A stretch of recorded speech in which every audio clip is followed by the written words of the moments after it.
मैंने अपने फोन में अभी ली तस्वीरें देखी, फिर भी यह मुझे उतना रोमांचक नहीं लगा, इसलिए मैं उसके पास गया और अन्ना को नमस्ते कहा। फिर मैंने नाटक किया कि मैं अपनी सीट उसे दे रहा हूँ, यह पक्का करने को कि कोई ध्यान नहीं दे रहा। इधर उधर देखकर उसने तुरंत फोन निकाला और अन्ना के सीने की तस्वीर खींच ली। मुझे लगा किसी ने ध्यान नहीं दिया, पर अगले ही पल लड़की अचानक उठी और मेरी ओर आ गई। मुझे पता था तुमने मेरी फोटो ली है, अगर और ज्यादा हॉट फोटो चाहिए तो मेरे साथ चलो।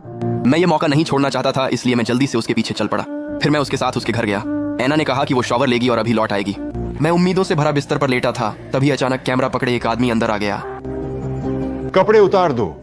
तुम आखिर हो कौन? तुम क्या कर रहे हो? टोनी ने पूछा था कि क्या मैं सेक्सी तस्वीरें खिंचवाना चाहती हूँ। फिर उसने मुझसे कहा कि मैं कपड़े उतार दूं ताकि मुझे समझ आए कि छिपकर फोटो खींचे जाने पर कैसा लगता है। उस पल मैं दहशत में थी।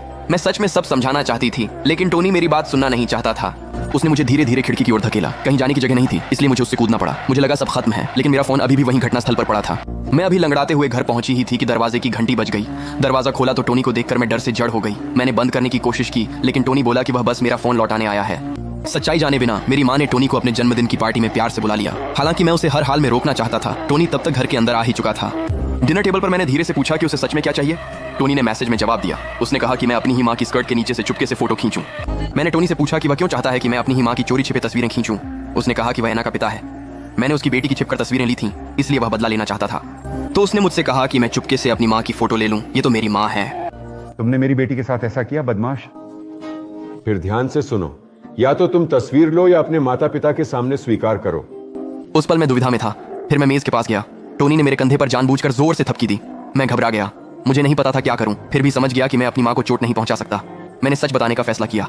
आज बस में ये कहते ही मैंने देखा, मेरे पास एक खूबसूरत लड़की बैठी थी। टोनी बोला वो उसकी बेटी है। फिर उसने बताया उसी वक्त एक बुरा आदमी छिपकर उसकी तस्वीरें खींच रहा था।